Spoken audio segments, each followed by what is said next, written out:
name is Alyssa Monroe. I'm 25. And if you think you know how this ends, stay tuned. What happens when the people who raised you decide humiliation is the only language you deserve? Naples wasn't Florence. The air smelled of fried dough and salt, not wedding roses and champagne. I stood on the curb with my suitcase, wearing a pale silk dress meant for photographs that would never exist. My phone lit up, not with love, but venom. LOL, didn't want to invite you. My brother typed, as if my absence were a joke worth $77,000. Then came Mom's dagger. Stop faking confusion, it's your fault. It wasn't just rejection. It was annihilation. Every receipt, every deposit, every midnight call where I handled his chaos, it meant nothing. I had been nothing but a wallet with a heartbeat. I wandered the narrow streets, dragging my suitcase across uneven stone, each wheel catching like my breath. The Vesuvian skyline loomed, but I felt smaller than ever. I thought of Mom, her voice dripping disdain, her habit of protecting him no matter what. I thought of how she had once said, "Family means loyalty." I realized then, she never meant me, but pain is an architect. It builds resolve where once there was only trust. So when I booked my ticket home, I didn't just pack clothes. I packed intention. Because this story wasn't going to end in Naples. This story would end with a courier ringing her doorbell. And with her begging me to listen. The courier's knock was only the beginning. But before I tell you what was inside that towering package, I need you to understand how deep the rot ran, how carefully they carved me out of their perfect picture. Back home, Florence lit up my brother's smile in glossy photos posted everywhere. White roses, golden chandeliers, their arms linked in silk and champagne. His bride looked radiant, but I couldn't see her beauty without seeing my own bank account drained into her gown, her venue, her fantasy. $77,000. My contribution wasn't written in the program, wasn't mentioned in their toasts. I was a ghost sponsor, erased, ridiculed, discarded. Mom liked it that way. She'd always treated me like a shadow, and my brother like a crown prince. At family dinners, she'd laugh at his smallest jokes, beam at his stories, while my words slid off the table like crumbs brushed to the floor. This time, she'd gone further, helping him humiliate me in another country, dismissing me with a cruel text. Your fault. Always my fault. So I sat in my apartment, the silence pressing against me, scrolling those pictures until they blurred. My phone buzzed again, friends tagging me, asking, "Why aren't you there?" Their confusion was its own humiliation. I didn't reply. Instead, I went online late into the night, searching for something precise. Not flowers. Not jewelry. Not even money. No, something weightier. Something that couldn't be ignored when it arrived at her door. The moment I clicked confirm order, I felt the tiniest shift in the air, like justice had exhaled. Because for once, it wouldn't be my fault. It would be hers. The courier called to confirm delivery. 4 feet tall, wrapped in plain brown, impossible to miss. I pictured Mom standing at the door in her pressed cardigan, feigning surprise like she always did when the world didn't bend to her. But this time, it wouldn't be roses or wine she could parade around the neighborhood. This time, she would have to look at herself. The irony was delicious. She trained me to plan, to organize, to handle every detail so my brother could shine. She never realized those same skills could be sharpened into a weapon. My weapon wasn't loud. It was elegant, quiet, undeniable. I remembered Florence again, the fairy lights I paid for dangling above heads that turned their backs on me. Their laughter haunted me like a hymn of exclusion. I replayed Mom's words, "Stop faking confusion." I could almost hear her voice cracking when she realized the courier wasn't bringing her admiration, but revelation. At work, I answered emails with a calm face, while beneath the desk my leg trembled with anticipation. Nights blurred into dawns as I waited, checking the delivery tracker like a countdown to truth. The morning it arrived, my phone buzzed, not with her dismissal, not with her disdain, but with her trembling voice. Tears clogged her throat. "Can I please pay you back?" she whispered, as if the weight of the box had finally crushed her arrogance. I didn't answer right away. I let silence stretch, because silence had always been my role in this family. But now silence was hers to choke on. And I smiled, because for the first time, she understood the cost of erasing me.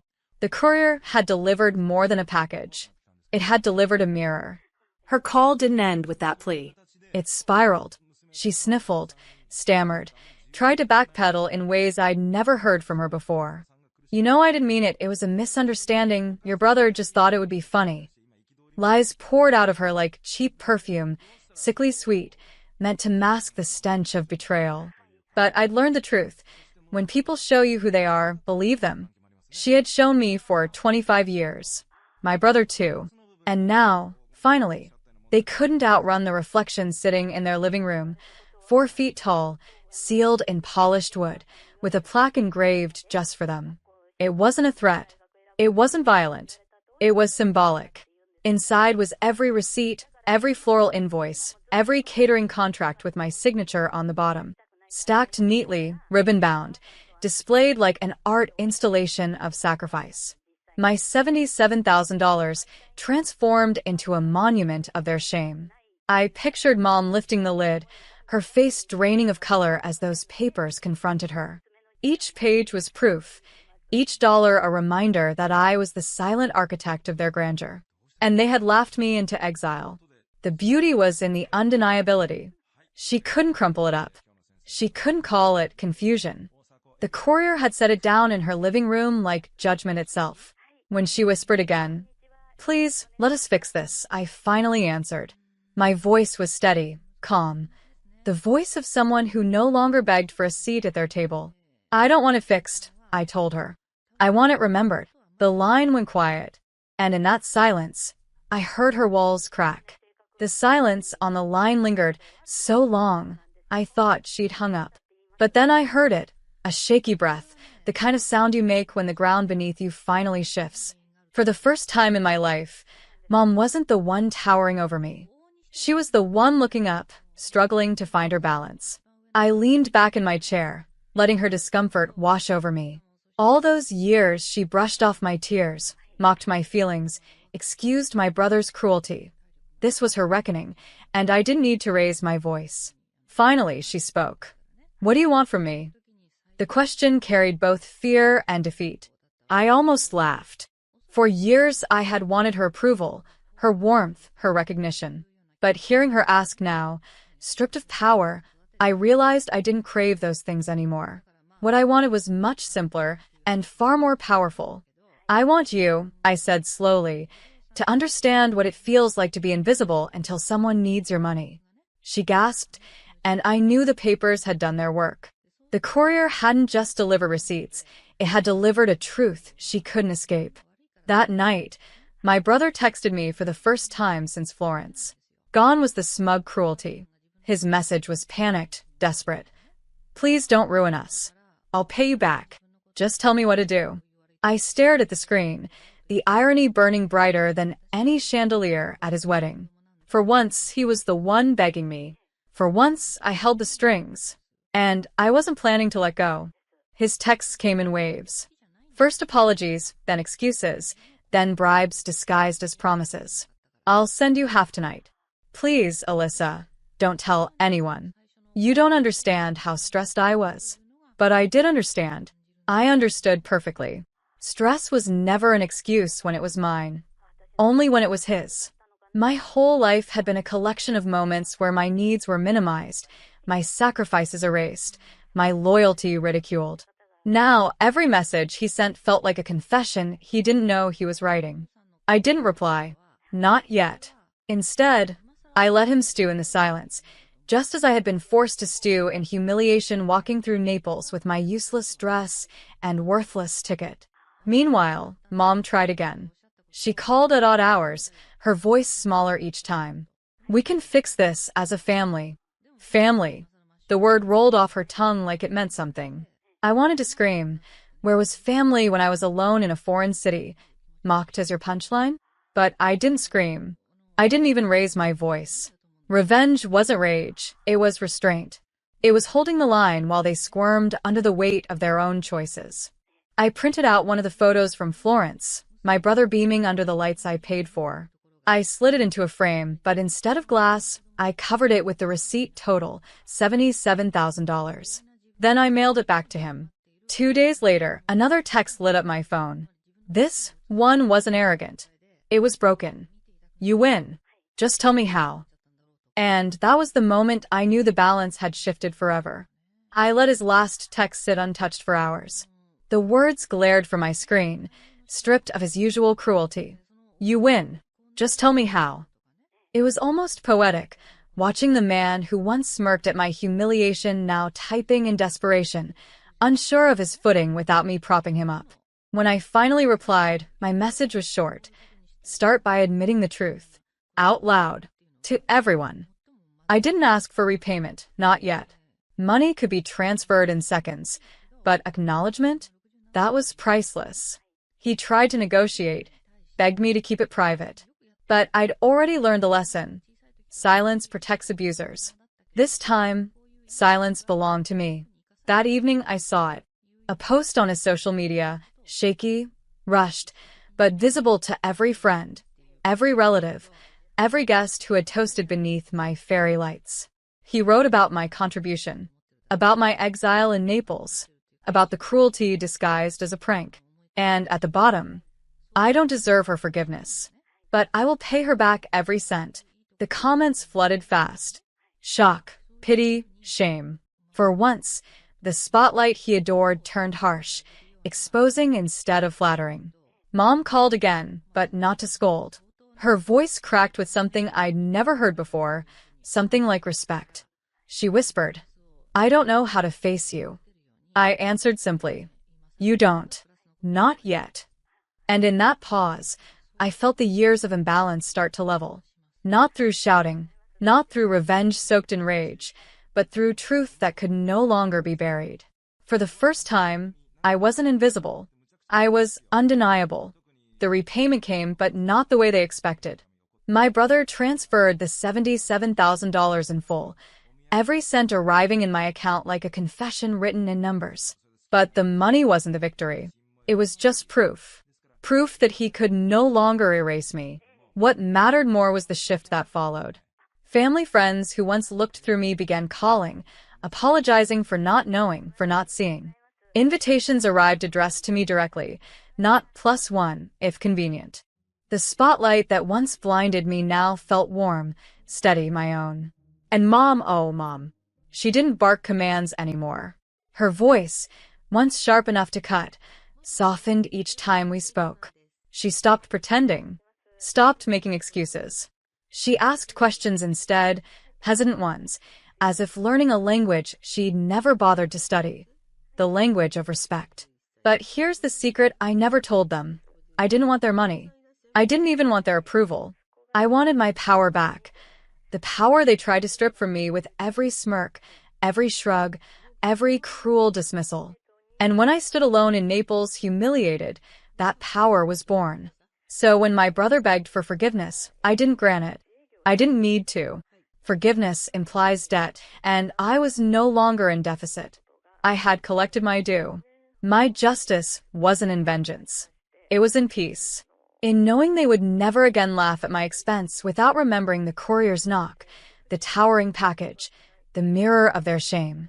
I closed my eyes, exhaled, and smiled. Not the smile of someone erased, but of someone rewritten. My story was finally mine. I drove 8 hours straight, gripping the wheel tighter with every mile, my heart bouncing between nerves and hope. My name's Lena, and this wasn't just a road trip. It was a love letter written in silence, across distance and years of emotional gaps I never quite understood. I hadn't seen my dad in over a year, but today I was going to change that. The air smelled like cold pine and highway dust. I hadn't even stopped for coffee. I just wanted to get there. Every mile closer felt like I was peeling back layers of myself. I imagined his face when I showed up at the door. Surprise, Dad.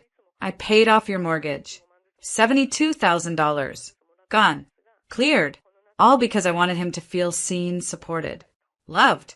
I had worked 2 jobs for nearly a year and dipped into savings I'd built for my freelance design business. I never told him. He wouldn't have accepted it if I did, at least not for me. But this wasn't about his pride. It was about finally showing him that I was still here, still trying. The dashboard clock blinked just after 5 p.m. as I turned off the highway and into the neighborhood I grew up in. Familiar trees, familiar sidewalks, but still unfamiliar warmth. I parked a block away so he wouldn't hear the car. I checked my face in the rearview mirror. My eyes were puffy. I hadn't slept. But my smile? It was there. Shaky, but there. I grabbed the envelope from the glove compartment. The mortgage release papers. I had even wrapped them in a little ribbon like a gift. My hands were trembling now. This wasn't just about Thanksgiving. This was me showing up, not just to dinner, but for him. For us. As I walked up the front steps, I whispered, "Please let this be a good day." I rang the doorbell, and I had no idea that within the next 60 seconds, the man I loved more than anything would look me straight in the face and call the police on me. When the officer asked me to step off the porch that night, I wasn't surprised. Not really. I mean, somewhere deep inside, a part of me always expected this kind of rejection. Because that house, his house, had never felt like home to me. I grew up in its shadow, not inside its warmth. From as early as I can remember, I was always too much or not enough. Too emotional, not obedient enough. Too ambitious, not quiet like my brother Jacob. He could do no wrong in my father's eyes.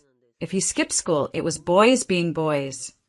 If I got an A-, it was, why didn't he get an A+? The difference in how we were treated wasn't subtle, it was soul-crushing. Birthdays, holidays, even ordinary dinners. Jacob always got the best seat, the bigger slice, the last word. I learned to sit still, to shrink. I learned that silence was safer than asking for love. Still, I tried. I joined his favorite sports team's fan club just to have something to talk about with him.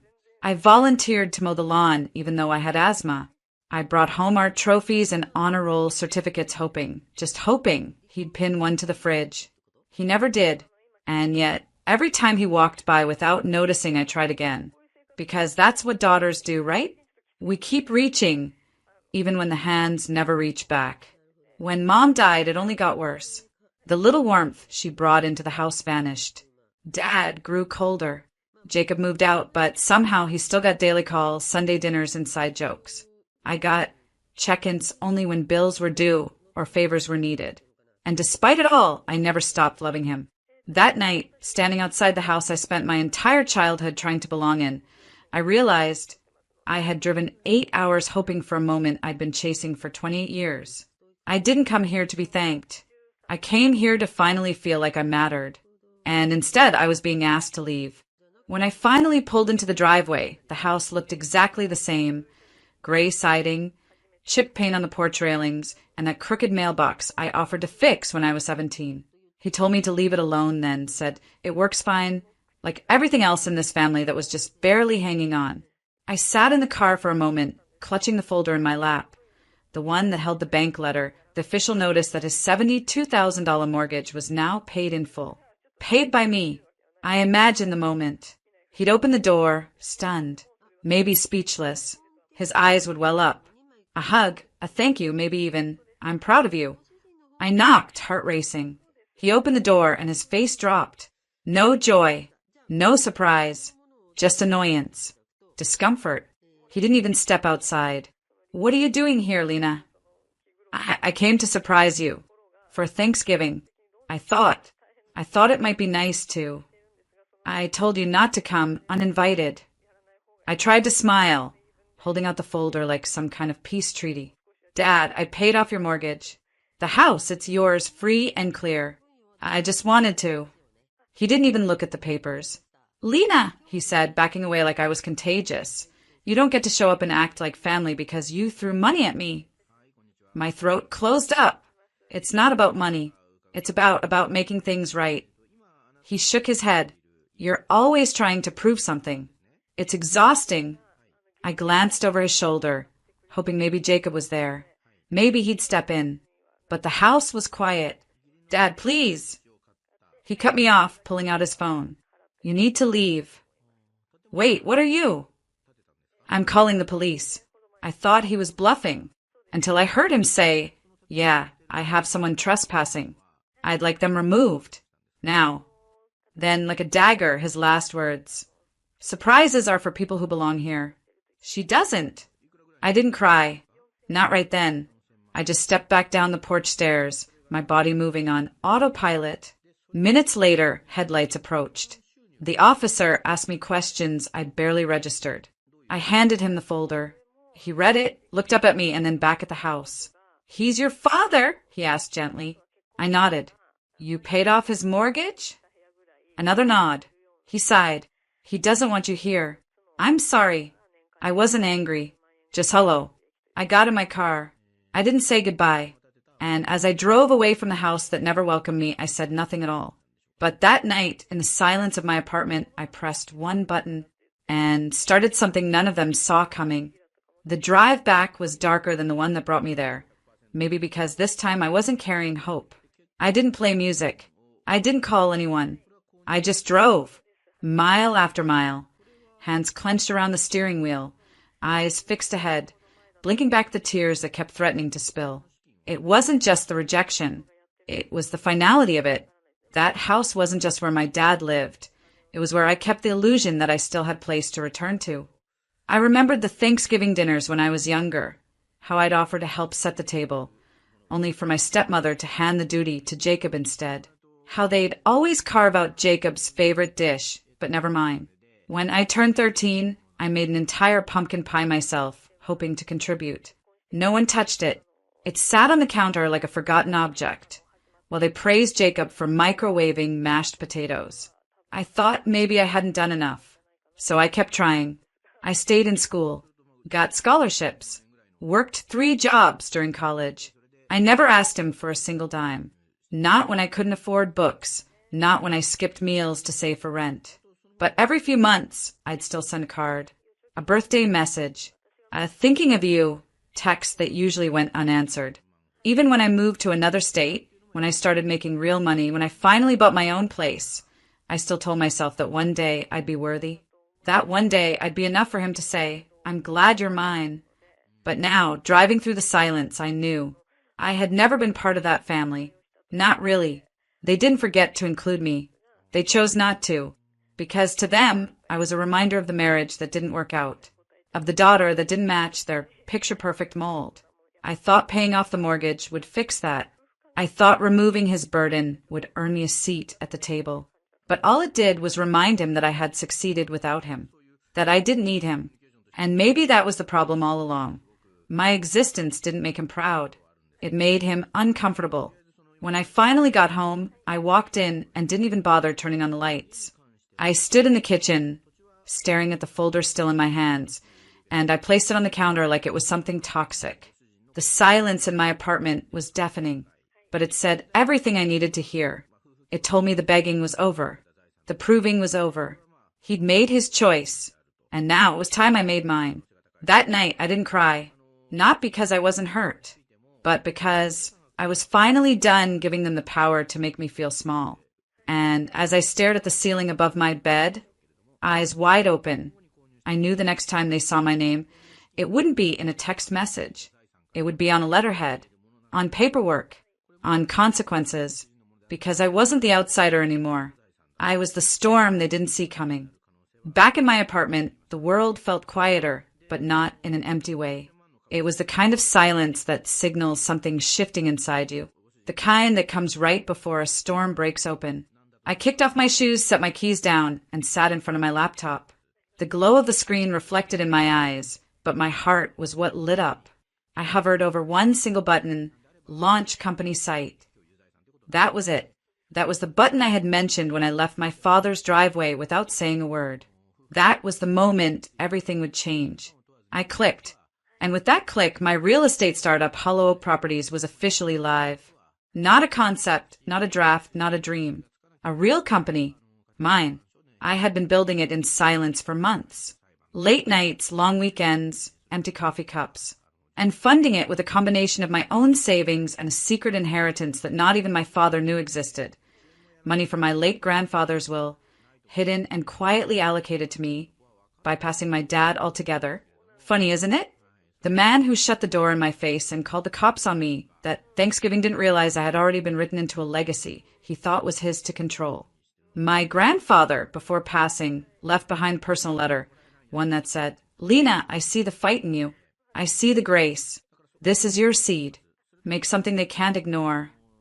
At the time, I didn't even know how to process that. It was surreal. I remember reading it with shaking hands, staring at the financial documents like they couldn't possibly be meant for me. But they were. And I didn't waste it. I poured every cent into something that would stand tall, taller than their opinions, louder than their judgment. A real estate company with a soul. One that didn't just buy and sell, but built homes for people like me. People looking for belonging. I partnered with architects, interior designers, and former foster kids who had made something of themselves. Every element of my startup was rooted in something personal, something that told a story. And the first batch of listings, they were in the very neighborhood my dad prided himself on owning. Poetic, huh? As the site went live, I watched the analytics begin to tick. A few clicks, then a few more. My phone buzzed with a message from my attorney. Press release ready to distribute Monday. I typed back one word, send. Because this time, I wasn't waiting for anyone's approval. I wasn't checking for a reply. This wasn't about revenge. It was about reclaiming the power I had always begged someone else to give me. Only now I'd built it myself. I leaned back in my chair, finally letting the tears fall, not from pain but from relief. The kind of release you only feel when you've held your breath for years, and finally exhale. They thought they shut me out. They had no idea I had built my own front door. And tonight, I didn't need anyone to invite me in. I was already home.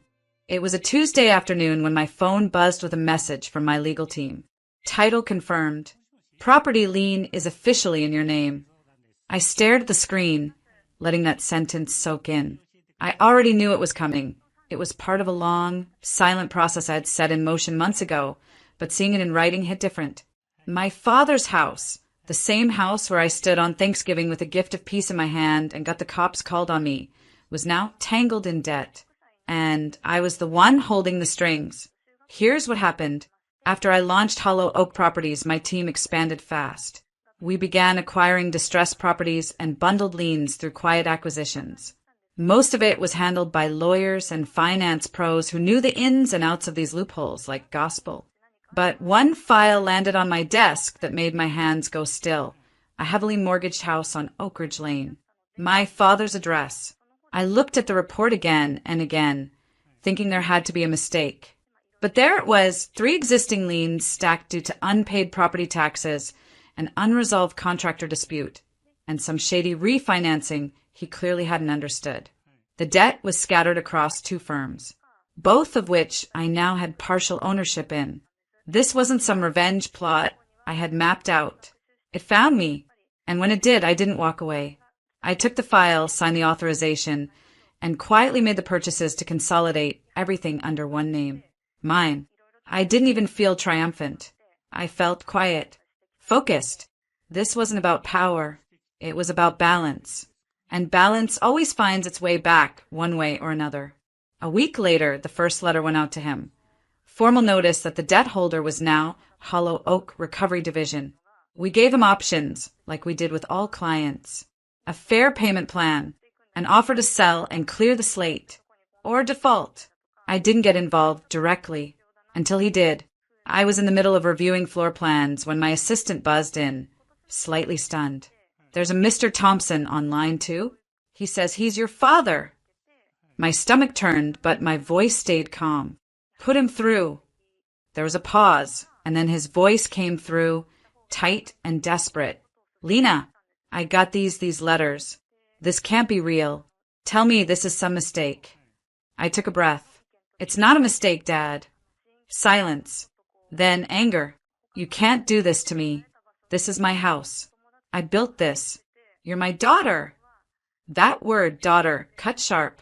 "You told me I didn't belong," I said softly. "Now, I'm just following your lead."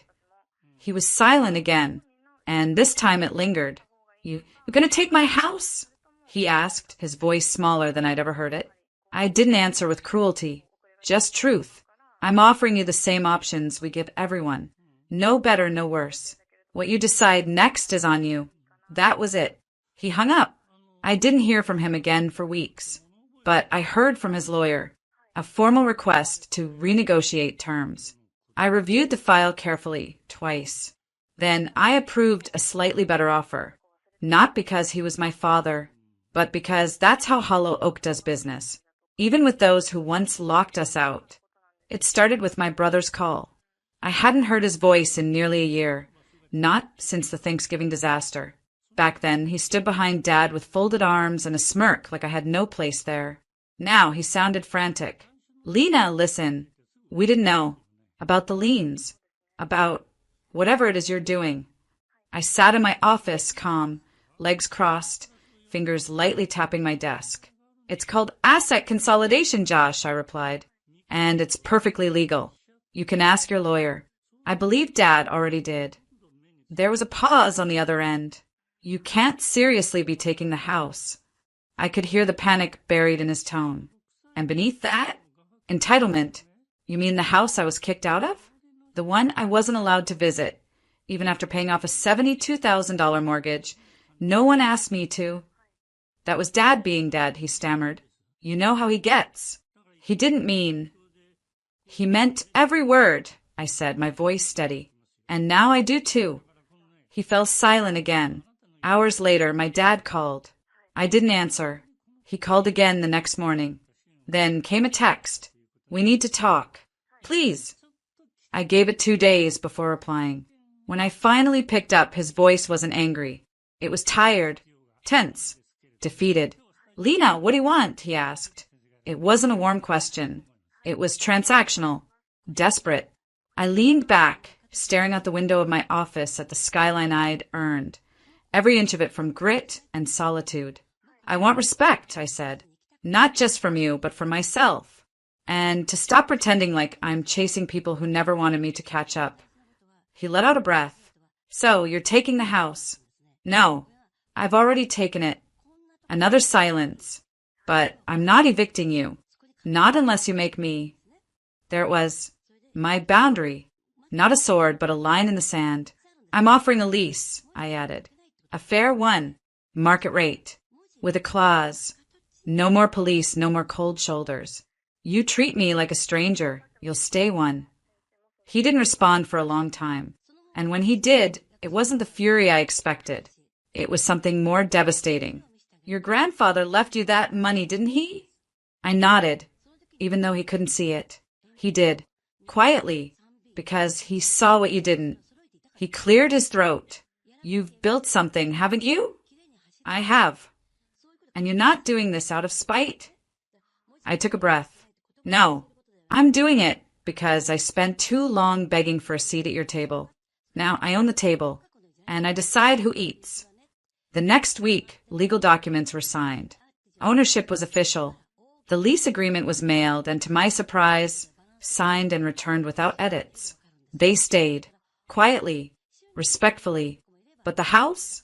It didn't feel like theirs anymore. It felt like mine. And as I walked through those familiar rooms one evening, checking on a minor repair, I didn't feel like a guest. I felt like someone who had finally returned home. On her own terms.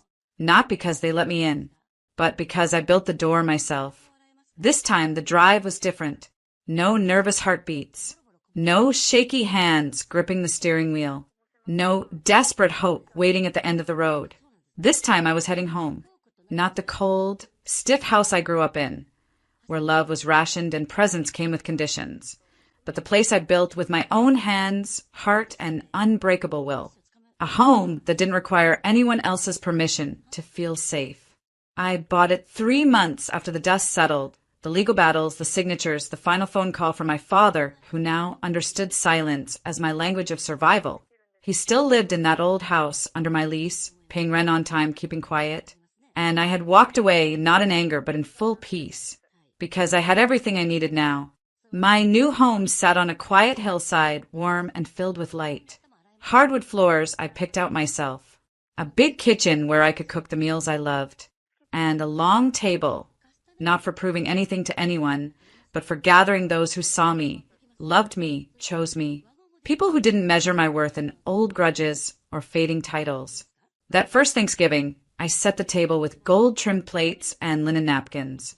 My best friend, Nora, brought the turkey. My co-founder, Sam, brought wine. My assistant, who I insisted treat the day as family time, showed up with her mother, who hugged me like I was her own. Even my old neighbor, Mrs. Langley, came over with her famous sweet potato casserole. There were toasts, laughter, full plates and fuller hearts. And not once did I feel like I had to earn my seat at that table. No one looked at me like I didn't belong. No one questioned my presence. No one called the police. As we sat around that table, I looked at the deed framed on the wall. My name, my signature, no one else's. And it hit me, not just the weight of what I had reclaimed, but the beauty of what I had created. Because home isn't where you're told you belong. Home is where you build belonging. And this was mine.